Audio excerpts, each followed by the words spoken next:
레디아 공주 4. 그대가 소문이 자자한 레디아구나. 비단왕국을 떠난 레디아는 곧바로 책왕국으로 건너갔다. 책왕국의 백가왕과 신하들은 레디아가 비단왕국과 연맹을 맺는데 성공했다는 소식을 접하고 예를 갖춰 맞이했다. 책왕국의 신하들은 이번에도 강대국 강철왕국에 맞서는 것에 반대하는 입장이었는데 비단왕국이 아홉별 왕국과 손을 잡자 갑자기 혼란에 빠졌다. 이에 백가왕은 사신을 만나 대책을 논의할 셈이었다. 레디아는 공손하게 백가왕과 신하들에게 인사를 한 뒤 아홉별 왕국 샛별왕의 연맹 제안을 말했다. 하지만 백가왕은 연맹에 대한 이야기는 하지 않고 말꼬리를 다른 쪽으로 돌렸다. 그대가 소문이 자자한 레디아구나. 너는 절에서 자랐고 물불 스님에게 지식과 지혜를 배웠다지. 하지만 나는 우주의 진리를 배운 적이 없어서 진리가 그토록 신통방통한지 도무지 알 수가 없구나. 레디아가 숨을 힘껏 들이마시더니 기분 좋게 내뱉으며 말했다. 참으로 맑은 공기이옵니다. 우리는 한순간도 쉬지 않고 숨을 쉬고 있습니다. 공기는 눈에 보이지 않는데도 말입니다. 제 왕국 왕궁에 모인 왕과 신하들이 숨죽여 레디아의 말에 귀를 기울였다. 하루살이는 내일이란 말을 이해하지 못하고 매미는 내년이란 말을 이해하지 못합니다. 하지만 그들이 이해하지 못한다고 해서 내일이나 내년이 없는 것은 아닙니다. 마찬가지로 폐하가 이해하지 못한다고 해서 우주에 진리가 없는 것은 아니지요. 의심하지 않고 마음을 여는 것이 진리를 이해하고 스스로 소우주가 되는 지름길인 줄 압니다. 백가왕은 지혜로운 사람이었다.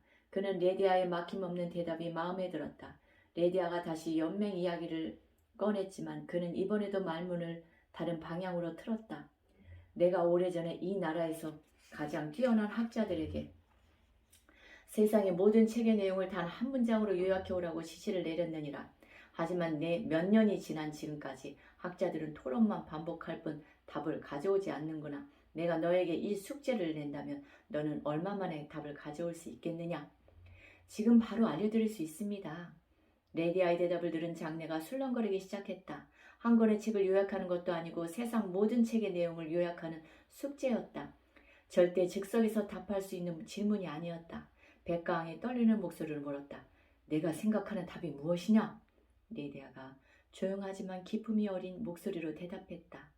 원하는 것을 얻으려면 제값을 내야 한다. 레디아의 대답을 들은 백가왕이 무릎을 치며 크게 웃었다. 아하하, 그렇구나. 세상 모든 책은 원하는 것을 얻기 위해 어떤 대가를 치러야 하는지를 설명하고 있구나. 내 말이 맞다. 세상에는 공짜가 없습니다. 결과를 원하면 원인을 제공해야 합니다.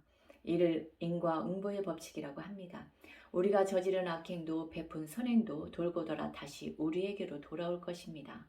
백가왕을 보필하는 신하들도 학식이 깊고 지혜로운 인재들이었지만 모두 레디아의 현명한 대답에 혀를 내둘렀다. 하지만 백가왕과는 달리 신하들은 레디아를 좋아하지 않았다.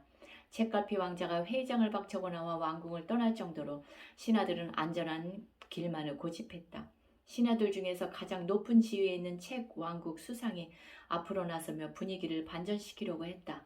그는 책 왕국은 물론이고 외국에서도 명성이 높은 소설가이기도 했다. 잘못을 세상에 드러내면 누군가는 정직하다고 좋아하지만 누군가는 고자질을 했다고 싫어합니다. 사신께서는 정직과 고자질을 어떻게 구별할 수 있다고 생각하십니까? 하나의 행위를 두고 서로 다른 평가를 하는 경우이기 때문에 쉽게 구별할 수 없는 문제였다. 하지만 레디아의 대답은 질문이 끝나기 전에 나왔다. 고자질은 나의 이익을 위해 남의 잘못을 일러바치는 것이고 정직은 남의 이익을 위해 나의 잘못을 말하는 것입니다. 수상은 말꼬리를 잡기 위해 머리를 굴려봤지만 소용없었다. 이번에는 레디아가 수상에게 물었다. 수상께서는 명성이 자자한 소설가이십니다. 지금까지 본인이 쓴 소설 중에서 최고의 작품은 무엇입니까? 수상은 이런 질문을 받아본 적이 없어서 골똘히 생각해보았지만 쉽게 하나의 작품을 고르지 못했다. 이곳으로 오면서 들어보니 책 왕국 백성들은 답을 알고 있던데요. 백가왕을 비롯한 모든 신하들이 궁금증을 느꼈다. 백성들은 내가 쓴 작품 중 어떤 걸 가장 뛰어나다고 합니까? 이번에 세무서에 제출한 수상의 세금 신고서라고 말하더군요. 어찌나 뛰어난 상상력을 발휘했는지 보는 사람마다 혀를 내두른다고 합니다. 백성들은 수상이 큰 수입을 거두면서도 여러 가지 구실로 세금을 적게 내는 것을 비난하고 있었다. 왕궁으로 오면서 이런 사실을 알게 된 레디아는 이를 적극 활용했다.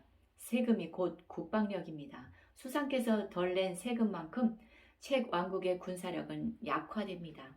9별 왕국과 함께 싸우기를 반대하지 말고 정직하게 낸 세금으로 군대를 훈련시켜 강철 왕국의 부당한 요구에 맞서세요. 수상은 백가왕의 따가운 시선을 느끼며 뒤로 물러났다.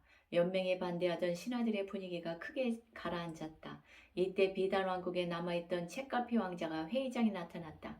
백가왕이 나는 듯 달려와 막내 아들의 손을 잡으며 집에 돌아온 것을 반겼다. 신하들도 일제히 예를 갖추며 왕자의 귀환을 환영했다. 책가피 왕자는 레디아에게 다가가 자신이 책 왕국의 막내 왕자라는 신분을 밝혔다. 책 왕국 왕자님이셨군요. 대단한 과제를 받아도 놀라지 않던 레디아가 책가피 왕자의 정체를 알고 놀란 토끼 눈처럼 동그랗게 눈을 뜨고 반갑게 인사를 나눴다. 책가피 왕자가 백가왕과 신하들에게 말했다. 저는 레디아와 함께 비단 왕국과의 연맹을 맺고 책 왕국으로 왔습니다. 세 나라는 힘을 합쳐 연맹을 맺고 함께 싸워야 합니다.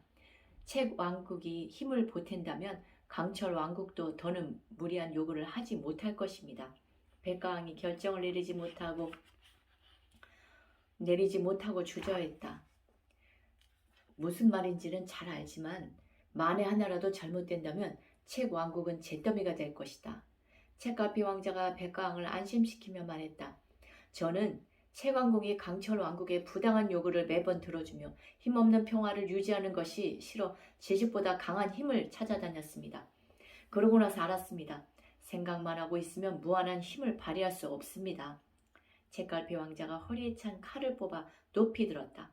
검술에 관해 아무리 열심히 연구해도 적을 맞아 검을 칼집에서 뽑지 못하면 아무런 힘도 발휘할 수 없습니다. 지금은 검술을 연구할 때가 아니라 검을 뽑을 때입니다. 지금은 생각을 할 때가 아니라 행동을 할 때입니다. 책갈피 왕자의 늠름한 모습은 회의장 분위기를 반전시켰다. 제가 9별 왕국에서 만난 레디아는 지혜롭고 현명한 사람입니다. 그녀에게 필승의 비책을 물어보신 후 결정하셔도 늦지 않을 것입니다. 백가왕이 강철왕국 대군을 물리칠 비책을 물었다. 레디아는 커다란 지도를 놓고 작전을 설명했다. 강철왕은 대군을 일으켜 9별 왕국을 공격할 겁니다. 9별 왕국은 비단 왕국과 힘을 합쳐 국경을 튼튼히 방비하고 있을 테니 이때 폐하께서는 군대를 이끌고 강철왕국의 수도를 공격하십시오. 강철왕국 수도에는 오합 지졸들만 남아있을 테니 강철왕국은 절대 책 왕국의 공격을 방어하지 못할 것입니다. 강철왕은 놀라 대군을 돌려 강철왕국을 지키러 되돌아올 수밖에 없습니다. 그럼 폐하께서는 다시 책 왕국으로 돌아와 수비에 치중하시면 됩니다.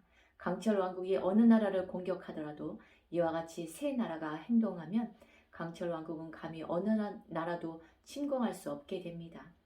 계책을 들은 백가왕이 왕자에서 내려와 친히 레디아의 손을 맞잡으며 9별 왕국과의 연맹을 약속했다. 레디아는 책갈피 왕자에게 감사를 표하고 9별 왕국으로 돌아갔다. 감사합니다.